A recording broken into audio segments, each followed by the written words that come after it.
कहानी माता ने बुलाया है आपको, सीधे सीधे हाथ हो जिसको शोभा ने बुलाया है।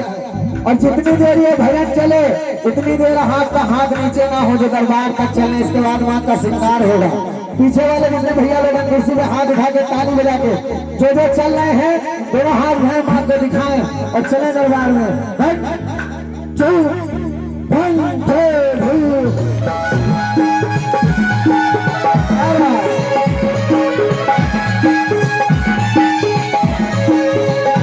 ये सुंदर सा प्यार आशीर्वाद हमारे भैया की ओर से जिस खजाने से आने वाला ऐसे ही भरा रहे।